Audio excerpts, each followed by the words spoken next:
2008 inkosi busokuphama webandla.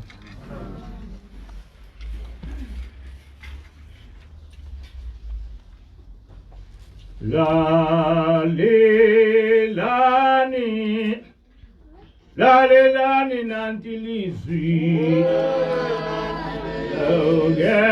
wezizwe nonke lalelani nanti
Yesi hokweni Yesu milo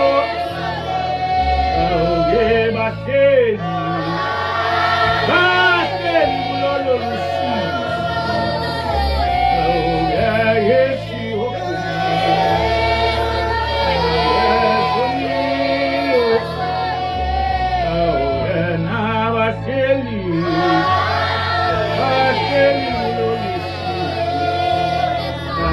Yes, you're pretty. Oh, yes, oh, Lord.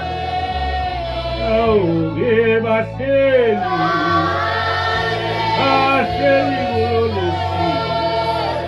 Oh, yes, you're pretty. Yes, oh, Lord. Oh, but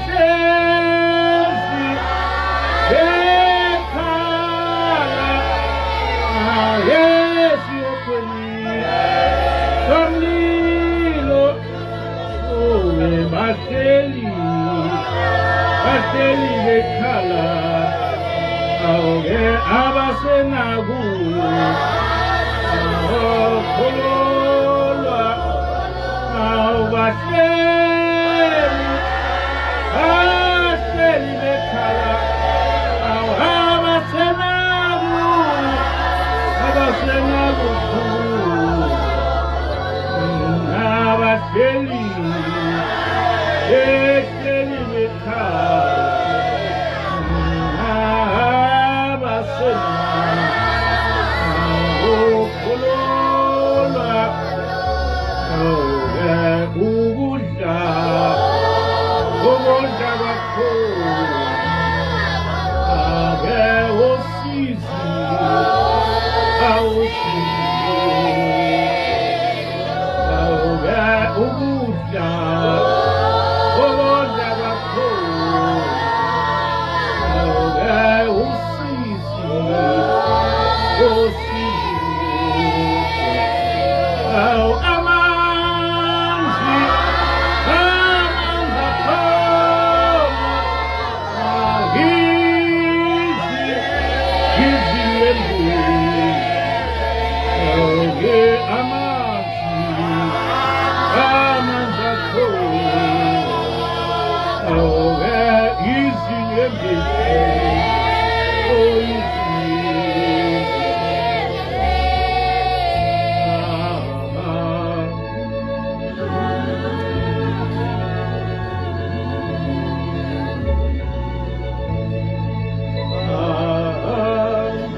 Asmon.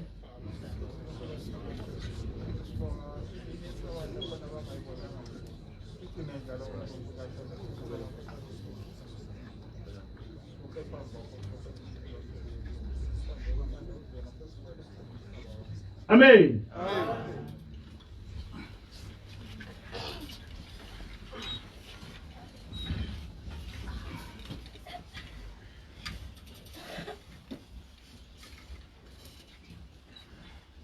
Ngiyababingelela abantwana bayingcwele abalala kulendlu nabaphandle nabo sendaweni ezahlukene belalele lenkonzo. Isihloko salenkonzo sithi usizi lokuba ube sesigodini sosizi.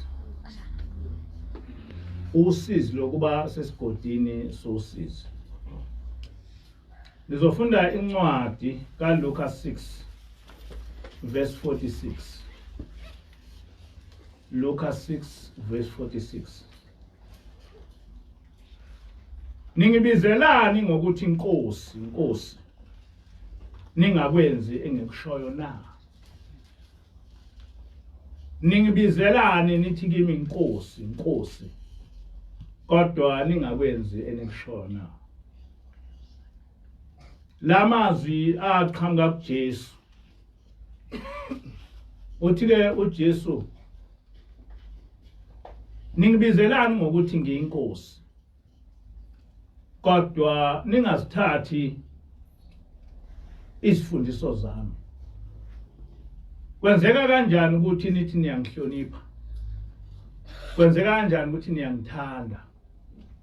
Kodwa ningakumukeli enginifundisa khona. Kwincwadi kaJohn 14 verse 15 uthi uJesu, uma ningithanda niyagcina imiyalo yami. Uma ningithanda niyagcina imiyalo yami. Yini nithi kimi inkosi inkosi? Ngoba anifuni ukugcina imiyalo yami. Uma ningithanda niyogcina imiyalo yami. Ngiyafisa ukuthi abantu bonke bekwazi lokho ukuthi umuntu la emhlabeni noma isithunywa sasezulwini esafika lapha emhlabeni safike sasifundisa ngokuthi khona izulu, sasifundisa ukuthi khona isihogo nguJesu Kristu. Akakho futhi omnye umprofeti ngaphambili owakwafundisa ngesihogo, wafundisa ngezulu ngaphandle kwaJesu Kristu. uJesu wayichaza yonke into ngombuso wezulu. uJesu wayichaza yonke into ngesihogo. Wasifundisa uJesu ukuthi umuntu ungena ezulwini ngoba kwenze njani.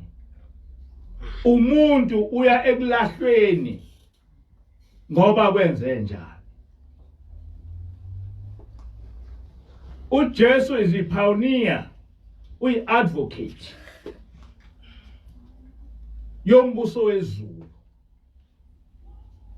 nguJesu osifundise ngombuso wezulu. nguJesu osifundise ngokulahlwa ngokuya esihogweni. Kodwa lapha uJesu uthi ningibizelani ngokuthi inkosi inkosi, ngoba anifuni ukulalela, anifuni ukwenza, anifuni ukukwamukela engifundisa khona. Nisho lani pho ukuthi inkosi inkosi? Uthi ke uJesu, uma ningithanda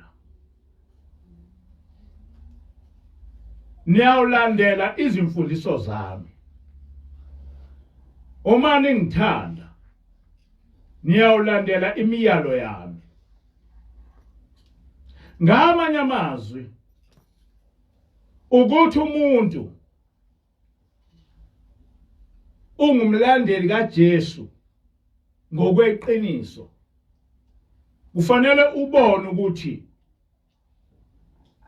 uyamlandela yena uJesu ngokulandela imiyalo yakhe. Kuyishwa ukuthi abantu abathi balandela uJesu ngabantu abaphikisa uJesu. That is unfortunate. Ukuthi abantu abathi balandela uJesu ngabantu abaphikisa uJesu, abangahambisani nalembhalo kaJesu ukuthi nisholani kimi ukuthi inkosi inkosi ngoba anilandeli imiyalo yami. Namhlanje abantu abathi inkosi abaphakamisa iBhayibheli bethi ngoJesu Kristu, uJesu inkosi, uJesu njani, uJesu njani, abantu abaphikisa uJesu.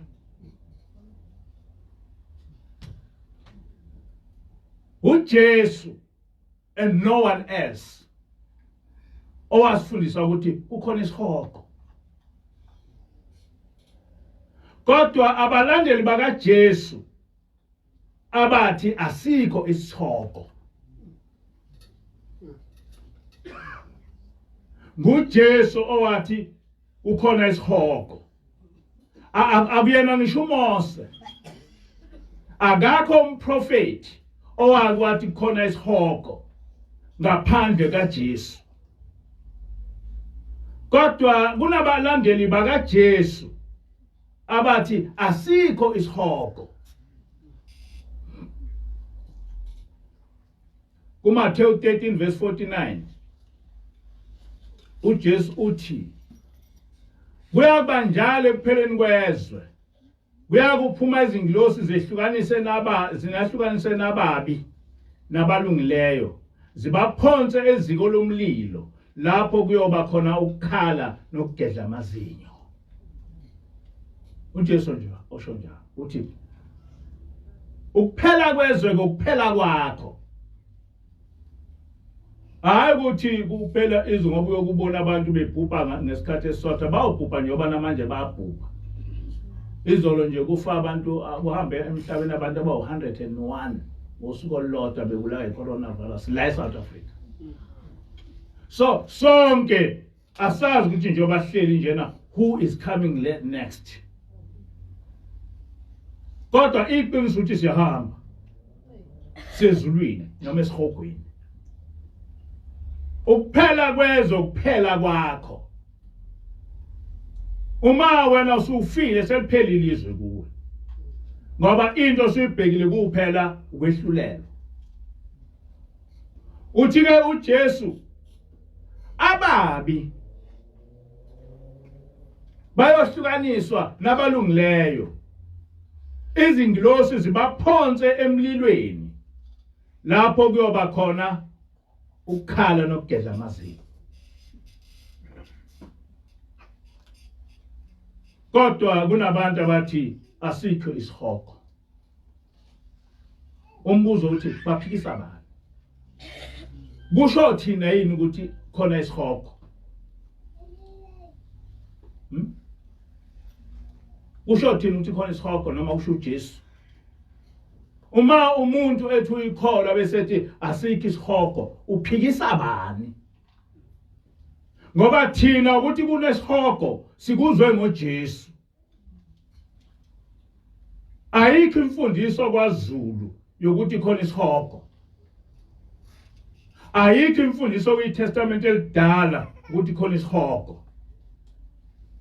Kodwa umuntu ofika wasitshela ukuthi khona isihogo uJesu. And abantu abathena sikho isihogo abalandeli bakaJesu. Kodwa uJesu uthi ningibizelani ngokuthi inkosi, inkosi. Ngoba anikuthathe ngishoyo. NguJesu osinikeze umbandela ukungena ezulwini. uJesu. kuMateyu 5 from verse 19 uthi uJesu uma kuba khona ofundisa abantu ukuthi bengawugcina umthetho kaNkulunkulu. Uma kuba khona abantu noma umuntu ofundisa abantu ukuthi bengawugcina umthetho kaMose. Efundisa abantu futhi naye ngawugcina umthetho kaMose. Lo muntu lowo mncane embusweni wezulu.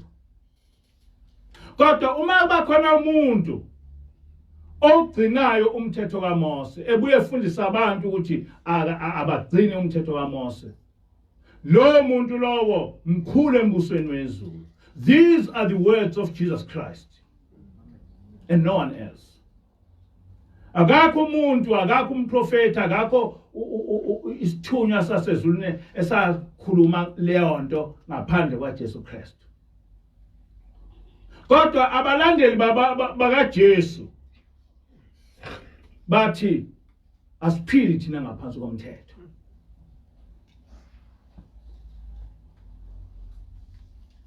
John 5 verse 28 to 30. Ningamangali ngalokho ngokuba isikhathi siyeza lapho bonke abasemathuneni bayakulizwa izwi layo. Abenze ukulunga baphumele ekuvukeni kokuphila, abenze okubi ekuvukeni kokulahlwa. usho uJesu uthi isikhathi siyeza sesikhona namanje evesini ngaphambili uthena sesikhona namanje esekhona lapho abantu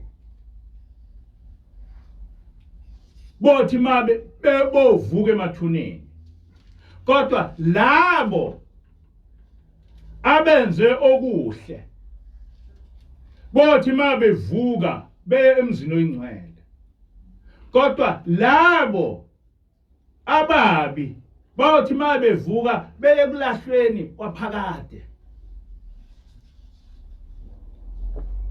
uJesu ukhuluma lonke nguJesu osifundisa ukuthi kuMateyu 7 verse 21 to 23 Akibo bonke abathi inkosi inkosi abayobona umbuso wezulu kodwa abayobona umbuso wezulu ilabo abahamba ngentando kaNkulunkulu uthi bayoza kimi mase sebefile bayoqhamuka bethi hawu Nkosi usiyasivimbela ngani besisemhlabeni sihlale sithi Jesus Jesus Jesus ngani besisemhlabeni siphatha amabhayibheli sishaya abantu ngawo bewe phansi nawo yonke lento siyenza sibiza uJesus Jesus manje na usuya yini ungasasinaki uthi ke uJesu ngothi sukani kimi nina benza bokubi why because ukuthi nithena Jesus means nothing kodwa okubalekile umthetho kaNkulunkulu ukuthi niyawugcina yini umthetho kaNkulunkulu kubalekile ukuthi uma ukholwa ube ne vision yakho even before ube ne vision yebandla sine vision yebandla ukuthi mhlawumbe leli banda logcwala umhlaba wonke kube njani kanjani kodwa into yokuqala efanele ube ne vision yakho yayo is about yourself ngoba bakhona abantu kade sinabo benama vision amakhulu ngaleli banda sebesezulwini uma uhlakaniphile uma uwise uma uprudent into yokuqala okufanele uyazi ukuthi ngizibekeleni mina ngiubekeleni umphefumulo wami ngubekeleni umphefumulo wami ngoba njoba kade ekhuluma umkhokheli ekseni uthi wathi unkosazana uma ufa usuke wehlukana nengubo yakho isiyongcwatshwa yona kodwa wena uyahamba uyezulwini uma ubusebenzela izulu uyesihogweni uma ubusebenzela isihogo i-vision yakho about your soul imi kanjani i-vision about your soul umlalele nje uJesu ukuthi utheni umlalele ukuthi ushembe utheni awukazi umlalela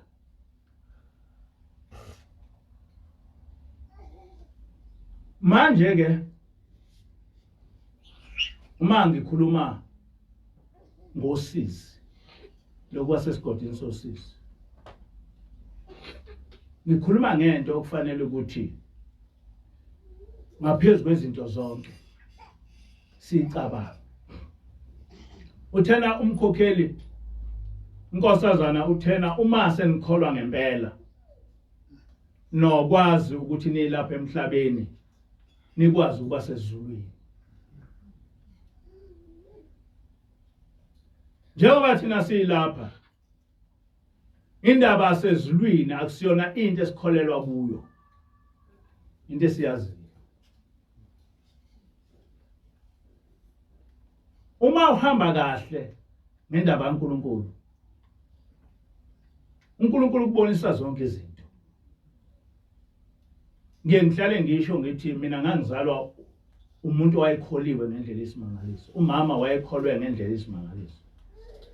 Kodwa ngangiye ngiyibuza ukuthi lokhu kukholwa kumsiza ngani umama ngoba uyahlupheka. Ngoba kumina ukukholwa kwakuwukuthi yonke into uyitholela emhlabeni. Kanti kwesinye isikhathi akunjalo. Emva kwalenyama sinohambo olude kabi. Sinohambo olude kabi emva kwalenyama. Lapho khona esazobuzwa, esazothetha amacala. Kwaku 1981 lapha umama khona engezwe sekufika emsebenzini ukuthi uyangibiza. Ngaya ekhaya. 1981 sengindoda semgangeni. Wathi umama ngifuna ukuba ngonethula kubaba inyanga yezulu. Ho. Mina ke ngangisondele kakhulu nenyanga yezulu.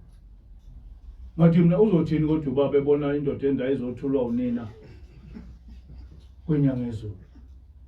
Ngathi mina umama usenziwa ukuguga. Wathi waphendula umne wethu wathi hayi asenze lokho kushoyo. Sahamba saphuma ngemoto ekseni, safika ekseni. Umama waqonda kubaba wafika ngqongqoza waphuma ubaba waphuma esafaka amapijama. Wathi hawu ngenzeni landini wangihlasela ekseni.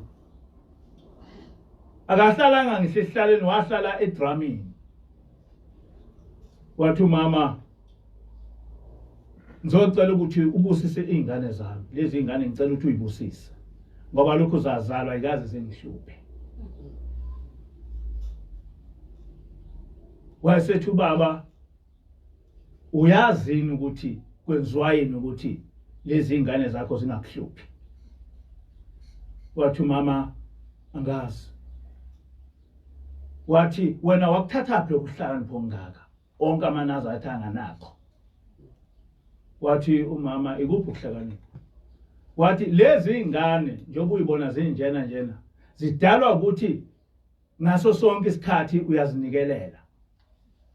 Wathi uma umuntu ecelwa ezulwini ufana newele. Angithi iwele lihlale lishunqiseni intuthu impepho.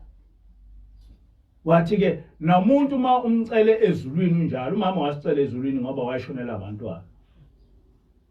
Uthi ke yikho lokho okudala ukuthi labantwana bengakuhluphi ngoba sonke isikhathi wena uba asinayo thina ilokuza ibirthday yasemhlabeni. Ibirthday yethu ukonikela. Sibikele uNkulunkulu yonke into. Uthi ke umama mase ubaba esesibusisiwe njoba ngimi njena ngabusiswa ubaba inyanga yezulu ucele umama sengimdala ngo1981. Uthi ke umama ngicela ukuthi ungibhekelele abantwana ngoba sengiyahamba. Ubaba mkhulu usefikile wathi usezongilanda. Ho, wathi ubaba inyanga yezulu. Ufika ubaba wathi uzokulanda. Wathi mama yebo. Ngakho ke ngicela ukuthi ungibhekelele abantwana bami. Kwaku May 1981. NgoJuni 1981 wangibiza umama ekhaya. Wafika wantshela wathi mntanami kade sefikile futhi ubaba mkhulu. Uthi sengilandile. Kanti vele ubaba mkhulu wamqamba igama wathi ulandiwe. Yabona ngasangani ikhanda ngingazi noma kufanele ngithini. Kodwa mhla ka 1st kuJuly kungena uJuly kungena uMdedele. Umama wavuka wathi kade sekufika amakhosikazi asezulwini emlandile. Athi kanti awukagezi. Kwakunina kanangibonga owapheka amanzi wahamba wogeza. Wageza maqede wayohlala endlini yakhe. Ngo12 zafika izithunywa zasezulwini zahamba naye umama. mina ngabizwa ngalo lolo suku ngafika mina mhlambe ngokwala to 12 ngizothi umama uyambiza ngeza wathi makoti esangixoxela lento ukuthi umama ade seyikhuluma kanje hayi ukuthi waye egula kangaka waye umuntu nje onesifuba nje wathi ngo-12 uzafika ithunya zasezulwini zamlanda ngakusasa ngaye ngalolu suku samthatha samsemakhazini kwathi sahleli salenda ukuthi engcwatshwe uthe ngihleli usofa kwaba sengathi kufika ubuthongo ngambona evele efasteleni hawu nawo mama ngaphuma ngithema ngiphuma ngamfica impela umama ephandle wathi mntanami ngifuna ukukutshengisa ukuthi ubaba omkhulu ungibekephi wahamba nami ngaye ngawufika evela bahleke lasezulwini ngathola umuzi oyisimangaliso uma kuthiwa imizi le ekhona kaShemba ngazi noma kaShembe ikhona ezulwini lelo iqiniso ngoba ngayibonela ngangikhule evela bahleke ivela bahleke selaphela manje la emhlabeni kodwa ezulwini likhona uthi ke umama nakho lapho baba mkhulu ufika wangibeka khona nawe uma uziphathe kahle ubaba mkhulu uyokulanda ezokubeka la ngama ngaphandle kangenanga nami khona evala bahle ngama ngaphandle wangitshela nakho ngabona phela ngakhula khona nansi nakho lapha ubaba mkhulu engibeke khona nomama mhla eadoctor ubaba mkhulu wambeka lapha evela bahleke kodwa namandla leli vela bahleke lasezulwini likhona ngalibona and therefore all the time ngiphokophelele ukuthi leli zulu engalibona ngoba wangitshela umama wangitshela esingakamncwabi wathi nakho lapho oyothi mawuhamba emhlabeni uyekho ngiyazi mina ukuthi angizokuye kuphakamena angizokuye eThembazi limbe ngiya evela bahleke lasezulwini amen kwathi khona lapho singakamncwabi futhi sabona sekufika uMadludla wathi hawu anti ufikile kimi manje uthi asekho emhlabeni wasentshela ukuthi ufuna ukuthi masimlande emakhazeni ethi mayifike esangweni simkhiphe ebhoksini bese ephathwa yithi thina abantwana bakhe engaphathwa abanye abantu ngoba ufuna ukusinikeza isibusiso nangempela samlanda umama emakhazeni wathi mayifika esangweni wakhishwa ebhoksini wathwalwa yimina noPhumlani nomnewethu omdala umfundisi sayawumbeka endlini angazi noma bayithola nibusiso ezifana nami kodwa mina ngasithola isibusiso amen ngasithola isibusiso njengoba ngimi phambi kweni nje ngiyazi ukuthi mangisuka lapha sekufika ubaba mkhulu ngiyapi njengoba ekhuluma umkhokheli ukuthi kuza isikhathi lapha ezothi mawukholwa keniqondile nizokwazi izinto zasezulwini nila emhlabeni ikhona inkosi anganoma kufanele ngisho igama la kodwa kulamaphosa amadala asebuhleni kwakukhona inkosi lapha ebuhleni ayisekho manje kodwa ayihambile isikhathi eside ingilosi yasitshela engakahamba emhlabeni yasitshengisa indlu yayo ezulwini yabo yathi yasitshengisa indlu yayo ezulwini ukuthi nansi indlu yalenkosi nje sila emhlabeni singalele manje nake into engiqonda ukuyisho ukuthi amaKristu inkolo ayazi ngeBhayibheli kodwa apart from iBhayibheli thina inkolo siyazi through experience ngoba uthema uShembe efika wabonisa yonke into lezi izinto ezazenzeka kwaIsrayeli zenzeka kithi.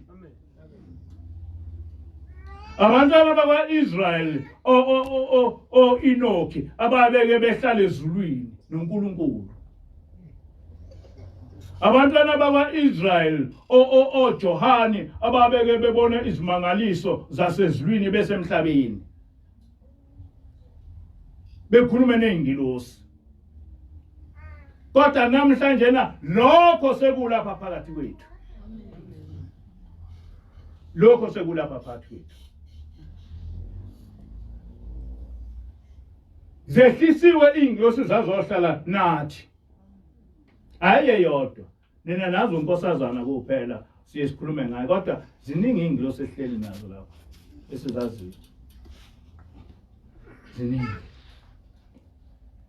Manje ke ngithi, what is our vision about ourselves? Uma suka lapha siyapi? Uma usuka lapha uyapi? Uyapi? Why should you worry yourself so much ngokuthi ufune umshwarensi wabantu webhokisi lakho, ufune umshwarensi ukuthi kodliwani, kodwa ungawufuni umshwarensi womphefumulo wakho?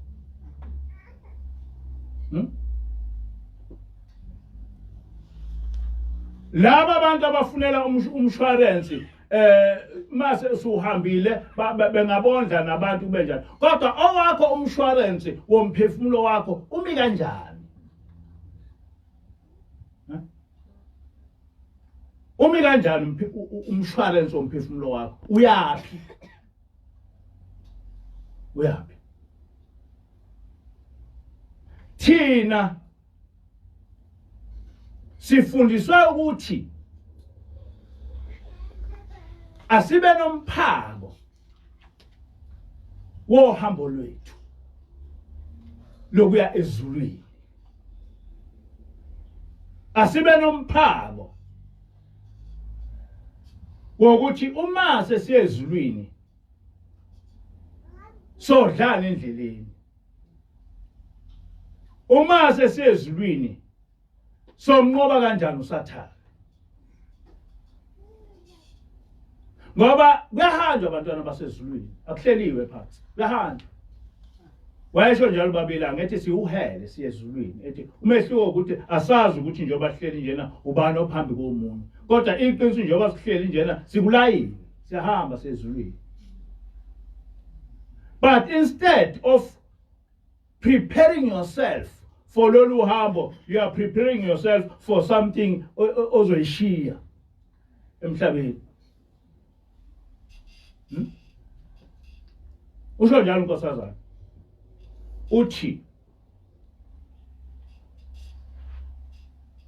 ubothanda into ozothi mawedlula lapha emhlabeni nasezulwini uyifice. Ungazihluphi ngento ozoyithanda manje, kodwa uthi mawedlula emhlabeni bese iba isono kuwe. Onke ama-hobbies ethu akube ngama-hobby ezinto esizothi mase edlula emhlabeni zifike zibe yi-hobby nasezulwini. Uma i-hobby yakho kukusina, akube ukusinela uNkulunkulu ngempela. Uma uhobby yakho ukuthi uthanda ukusonta, sonta ngempela ngoba usonta, hayi ukuthi usonte ngoba uzobuka abangani bakho. Uma uthanda ukusina, sinela uNkulunkulu, hayi ukuthi uthande ukusina ukuze ubukwe ngabantu. Akufuneki lokho. Njengoba kusemhlanganweni nje, kufanele ukuthi sisibheke, sisifune thina. Ngoba uma singakwenzi lokho isenkingeni. uNkulunkulu bantwana basePhameni uyashaya. uNkulunkulu ushaya inyama ezeshaya ngisho umphefumulo. ngapha kithi bamthepha kwakunomfana wayinkosi wakhulela ekuphakameni uthe mase sekuphakameni wayazi ukuthi uyinkosi wayeseqala eqonywa esontweni waqonywa amantombazana waqonywa ngomakoti wenza yonke into noma ekhuzwa enganandaba ukuthi ngiyinkosi wabizelwa umhlangano abafundisi bathi bamyala wathi nina isiphi isona engisenzayo ningasenzi nina bamhambisa kubabilanga le ndaba ngangizwe yayijwayele uxoxa obabilanga not once uthi ubabilanga ngambiza lo mfana ngathi yini le oyenzayo la esontweni uyazi ukuthi la ukhona uNkulunkulu uma ngabe wenza isono phambi kwaNkulunkulu uyoxolela ubani uma wenza isono emhlanganweni uyoxolela ubani ngoba emhlanganweni ilapho kufanele khona ugeze izono zakho manje uma usemhlanganweni kuba indawo yokwenza izono uyoyithola bani intethelelo ziphumule nje izono ngoba noma kushaya uJulayi abantu abaningi abakho emhlanganweni kodwa amanyala enzeka emhlanganweni horrible amanyala asemhlanganweni into esafusayo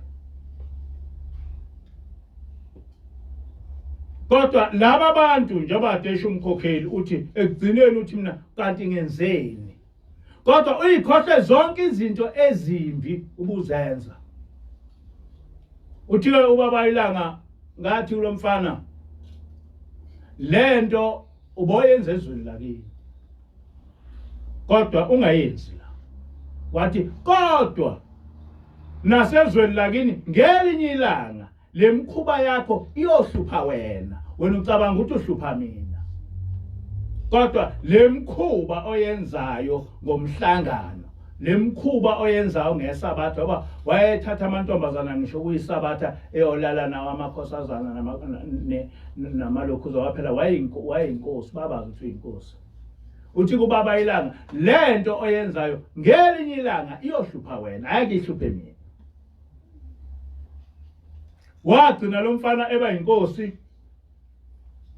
uthe mayise inkosi waphuza utshwala kodwa ekhulele ephakameni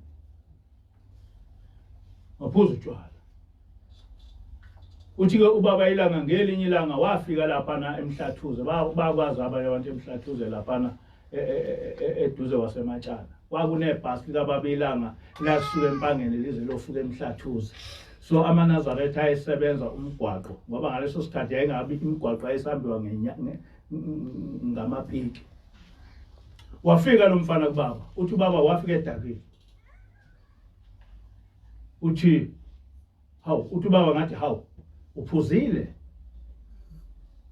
uphuzele uthi wathi lo mfana hayi baba bese bengomile uthi ubaba ngambuza ngathi njengoba ubomile uwomela amanzi unaweni amanzi okomela okuqeda ukoma komphefumulo na njengoba ke uyakwazi ukuthi uqede ukoma kwenyama yakho kodwa unawo yini amanzi okoma okuqeda ukoma komphefumulo na uthi ke ubaba ilanga wavele wahleka ngoba umuntu odaki unjalo nje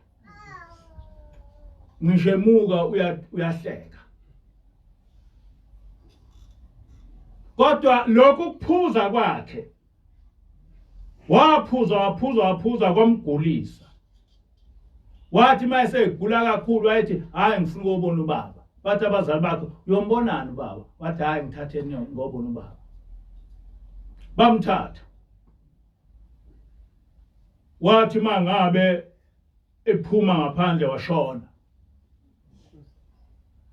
engakafiki ukubabila wangcwatshwa kwathi about a year wathi unkosikazi wakhe ebhizi lungiselelisa abathantambama ngo5 ngolesihlanu wabona sekumumunci lapha elokuzeni emnyango bona kunomuntu omile ongagqoke lutho enodaka lokusuka ekhanda laze lawufika enyaweni emini hayi ebusuku wabaleka lo nkosikazi wangena endlini wavala endlini wakhuluma lo muntu wathi hayi masibanibani mina umyeni wakho sibanibani uyazi ukuthi umyeni wakhe ngempela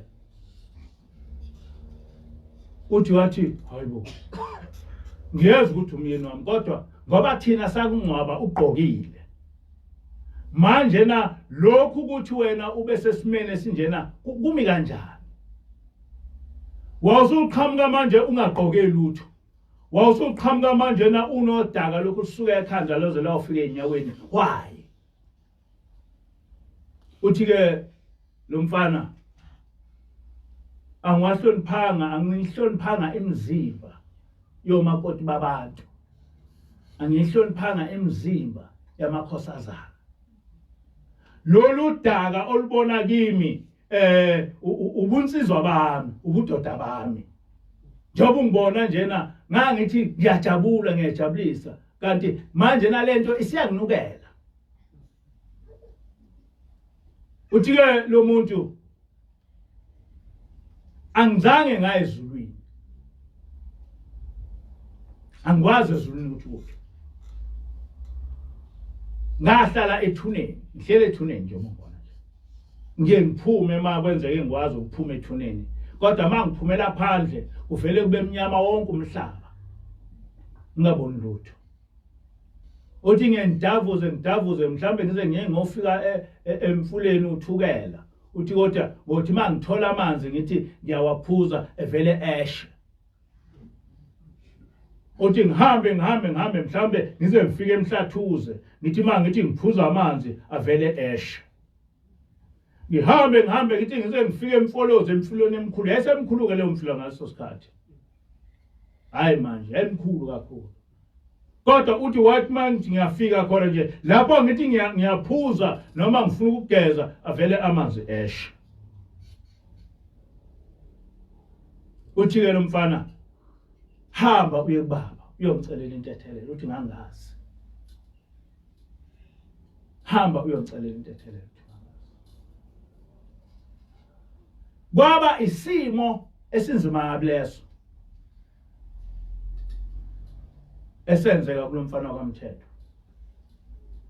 ngiyakhumbula sisonta kwaNgwenya lapha emzini wenkosi Ngwenya ngiyakhumbula inkosi yabathethwa uNtemba ekhuluma ngalento esontweni sisesontweni ethi lo mfabo wayifika emini ngoba wagcina seyipoka manje ezemini ngo3 eqhamuke vutha into ayingenzeki uthi inkosi uNtemba ngathatha umNazaretha ngawufaka ngathatha amanzi ngambula ngawo wabaleka wanyamalala emini kwaba usizi oluyisimangaliso ngangikhona mhla ubaba ilanga eyokhulula lo mfana noma lenkosi ngangikhona kwaku1968 sasilapha usalapha kwaNgwenya ubaba ilangela kwabuya onke amabutho akwamthethwa ubaba ilanga lapha ezokhulula lo muntu lo ngoba izwe laselifa kwakufa inkomo kwamthethwa kwenzeka yonke into kwathiwa ilo muntu lona uboshiwe manje ke lento eyenzeka kulo mfana yenzeka kuba bonke abantu abangamhloniphi uNkulunkulu yena waba nenhlanhla ngoba wakwazi ukuthi ebuye ekhulume kodwa abanye ngeke bekhulume kodwa ungacabanga ukuthi lento yenzeka kuyena uma ngabe ungamhloniphi uNkulunkulu woe unto you namhlanje na ukubona imgidezi imangaliso what is this ungadlala ngento kaNkulunkulu. Abanye abafana baya emgidini bedla insango. Beyosinela intombi zabo. Abanye baya kubakhosikazi abo ngoba umhlangano njena uvalwa uvalwe ngeSabatha ngesonto bayemgidini kodwa kade sebelele namakhosikazi abo nentombi zabo. Bephume kulezi intombi behambe bemgidini kaNkulunkulu. Bephume bemgidini kaNkulunkulu. Kungenxa ukuthi abafundiswe lutho. Abazi lutho. Yaba njalo indaba yomfana. Wabasemzimini. Ngikhuluma indaba ukuthi singameli uNkulunkulu. uNkulunkulu uyasithanda kakhulu. Ushembe ushilo wathi ubuNazaretha kulidwala elihle owazikhethela lona uJehova ngokuthanda kwakhe. Amen. Kodwa uthi ubaba ngelinye ilanga wayekujwayela ukukhuluma lokho. Wayefunda incwadi kaJuda. Ethi ubaba uNkulunkulu uyayibhidliza into enhle uma engasahambi ngendlela yakhe. Uthi uJuda uNkulunkulu wakhipha abantwana bakwaIsrael eGibhithe. Kodwa bathi mase bemhlubuka ukhola nobani noDatham wavula umlokuza uNkulunkulu wavula umhlaba bangena phakathi emhlabeni bephila. Ngoba bengasahambi ngendlela kaNkulunkulu. Izingilosi ezonayo zisezulwini zaxoshwa. Ngoba ingasahambi ngendlela kaNkulunkulu. Usathane kwakuyingilosi enkulu yasezulwini mhlawumbe yayinkulunkulu nazo zonke izingilosi kodwa yaxoshwa ezulwini ngoba ingasahambi ngendlela kaNkulunkulu. Awukwazi ukuthi ucabanga ukuthi khona ubukhulu obungakwenza ukuthi wenze isono bese ungaxole ungabalelwa sono lutho. Usathane waxoshwa usathane wayingilosi enkulu kabi waxoshwa. Uthi ubaba mkhulu wayese eLukuzeni NLC esehamba uhambo lokugcina. Uthi ubaba mkhulu esenesiwe uNkulunkulu ungithathile wangisa ezulwini. Uthi ngifice amaNazaretha Sesigodini Sosizi. Ngifice amaNazaretha Sesigodini Sosizi. Uthi kulamaNazaretha bekungamanazaretha azigidi neinkulungwane zamaNazaretha. Kodwa lisesigodini Sosizi. Uthi bekunomfundisi wami. Uthi lo mfundisi wami uqhamuke engagqokile. Uthi wangijukutela ngetshe la ngishayisweni. Wavuka ubaba mkhulu iso lakhe livuvukele. Wathi ushawe umfundisi wakhe. Ethi njengoba silapha njena senziwa wena waqinisa umthetho kaNkulunkulu. Uthi-ke ubaba mkhulu angikwazi ukuthi ngawuqinisa umthetho kaNkulunkulu ngoba ngithunywa ukuthi ngizovusela umthetho kaNkulunkulu. Uthi ngize ngathatha ijazi lami umjiva wami ngamembesa ngawo ngoba ubengagqokile. Bengagqokile. Uthi kodwa ngifice amaNazaretha azigidi esigodini Sosizi. Angificanga amaKristu, angificanga abantu abangakholwe, ngifica amaNazaretha esigodini Sosizi. And to me that was a prophecy because ngaleso sikhathi ayengekho amaNazaretha azigidi. AmaNazaretha azigidi manje yena yithina. Kodwa uthi ubaba mkhulu ngibafice bese esigodini Sosizi. bekhala. Umfundisi wami wangithuka. Umfundisi wami wangijukujela ngetshe langishaya ngoba ethi ngiqinisa umthetho kaNkulunkulu.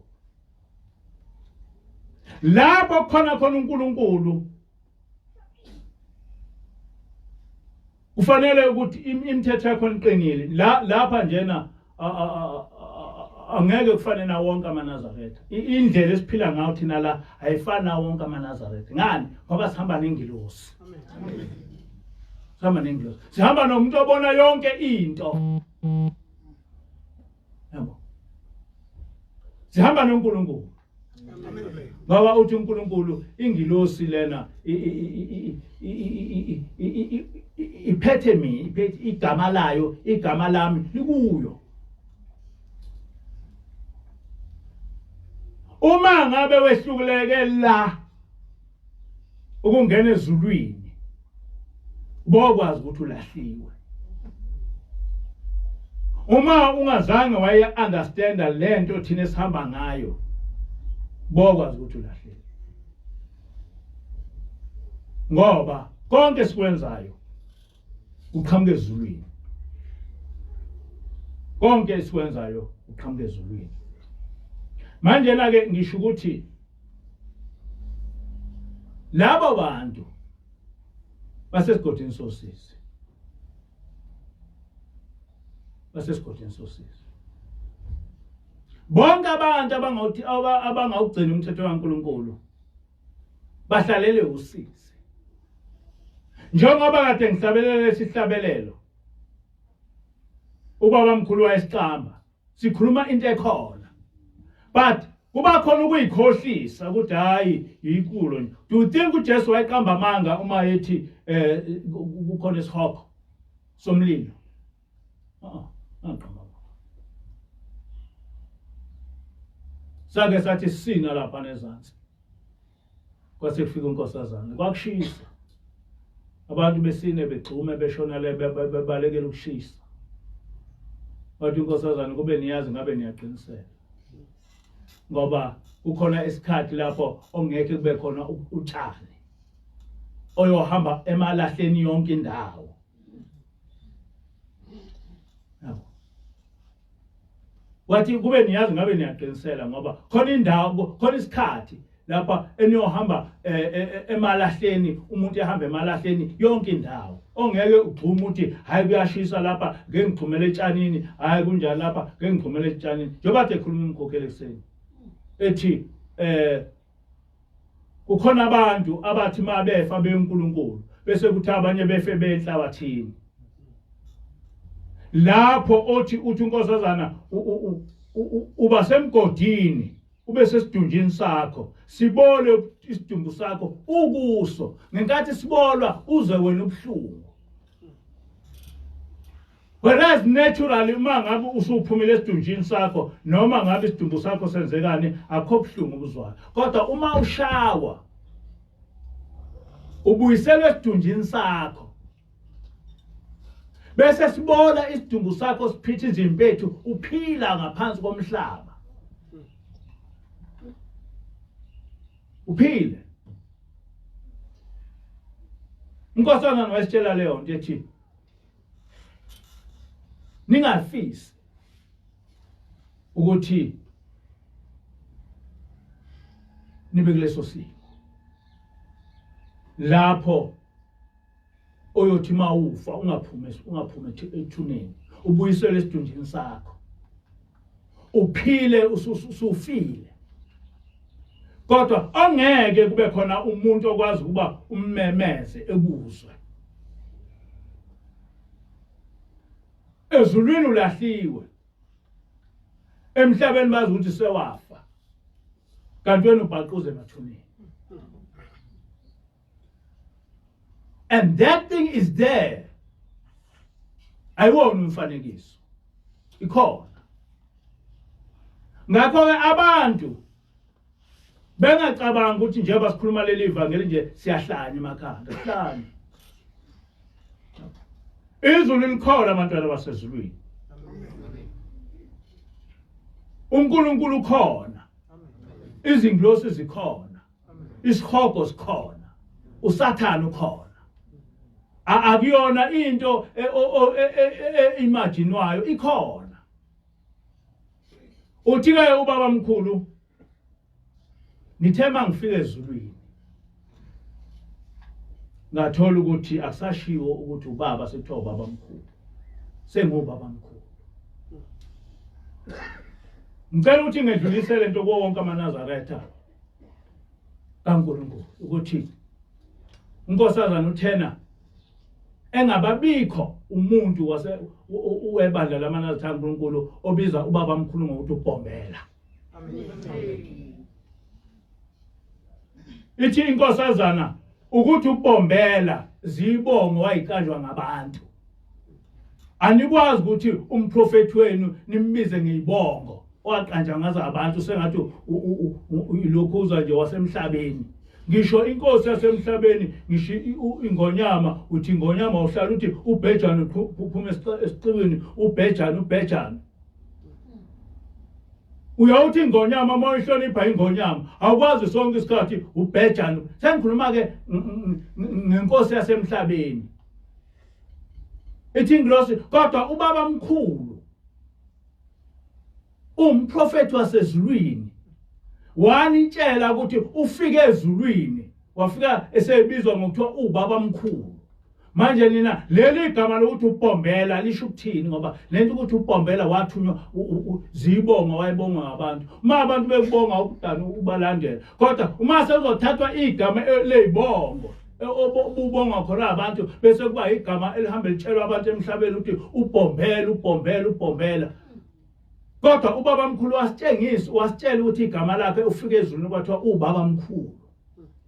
Mina ngenzala amaNazaretha abazali bami angaze ngibezwe bethi ubhombela. Ubaba mkhulu. Amen. Ngoba uyena owasitshela lokho. Uyo ubaba mkhulu wathi ufice ezulwini esebizwa ukuthi ubaba mkhulu. Manje na ke lo bhombela nimthathaphi? Ningathatha umuntu omkhulu kangaka nimbize ngeyibongo oqanjwe ngabantu. Niyakwazi ukuthi ubhombela kusho ukuthini? Ubaba mkhulu wathi eyenhlangakazi. Wayethela uNkulunkulu akayenhlangakazi. Yena wayese esaba ukuyenhlangakazi. Esegibela isitimela. Esebuyela entabazo. Uthena esendleleni lapha elokuzeni la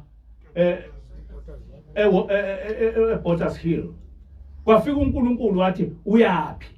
Wathi baba mkhulu no ngiya entabazo ngoba lapha kuthiwa inhlangakazi kuyafiwa.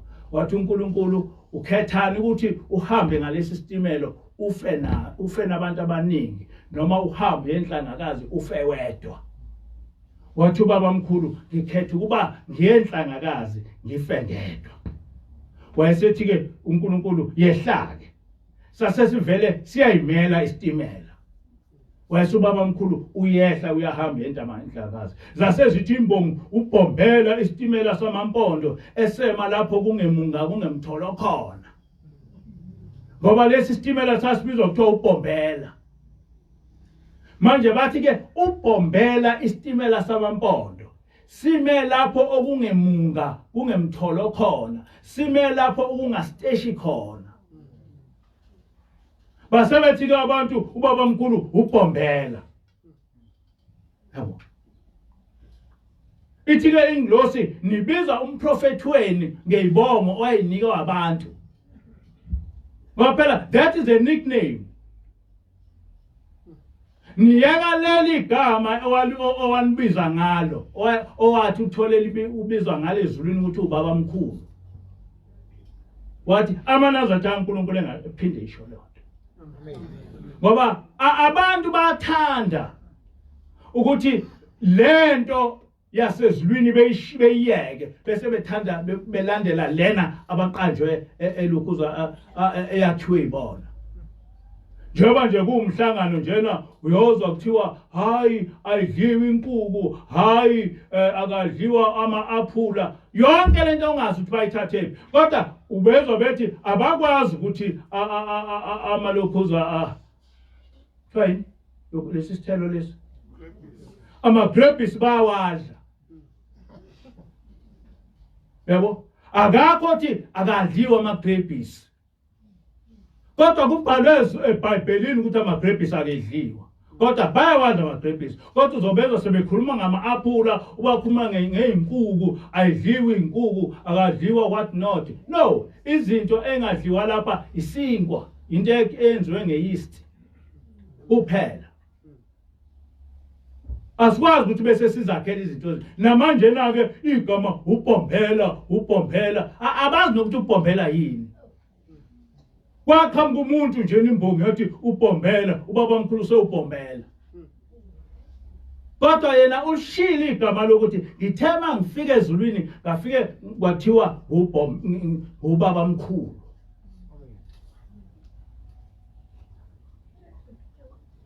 besilizwile baba mkhulu akesedlulwa uweza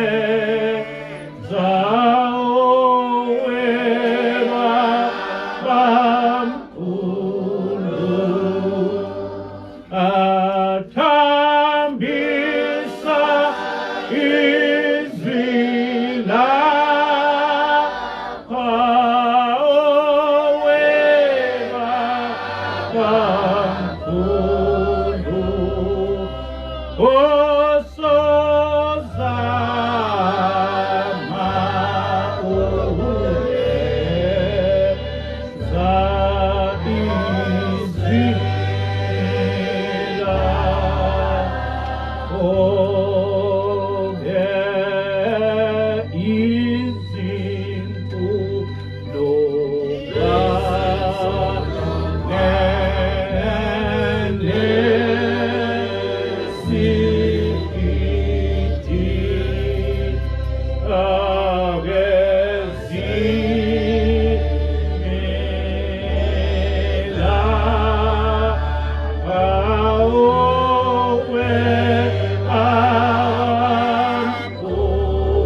Asibonge.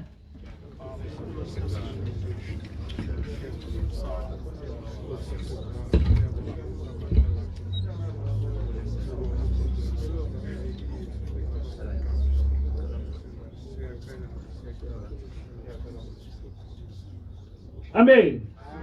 Asibheke enkosini. uNkulunkulu wasekuphakameni, uNkulunkulu kaShembe. Siyabonga Nkosi kuba usiphile Nkosi lenkonzo lalikhona namhlanje ngeSabatha. Cela ke uNkulunkulu wasekuphakameni kuba uma izingilosi zakho zibuyela ezulwini ziwabhala amagama ethu encwadini yakho eyaziwa nguwena. Cela Nkosi uba uhlale nathi Nkosi kulomhlangano wakho engcwele singasenzi isono. Uthokoze ngathi uNkulunkulu wasekuphakameni ungababikho umuntu ohlukayo owenza into eyisinengiso kuwe. Cela Nkosi kuba usiphilise abantu abagulayo Nkosi baphilise. Sibika Nkosi nalesi sifo esiyi-coronavirus esesiqede abantu Nkosi lapha emhlabeni. Cela uNkulunkulu wasekuphakameni usivikele kuso. Kungababikho Nkosi abantwana bakho Nkosi esibabona bengasekho emhlabeni bebulawa yilesi sifo. Ngicela wena Nkosi kuba uzibonakalise ubukhona bakho phakathi kwethu. Abantwana bakho Nkosi abahluphekile Nkosi uqede ukuhlupheka. Abantwana bakho Nkosi abagulayo uNkulunkulu wasekuphakameni uqede ukugula. Kube nguwena Nkosi ohamba phambi kwethu. Izitha zethu Nkosi usinqobele zona. Siyacela konke lokho Nkosi ngelakho igama manje phakade. Amen.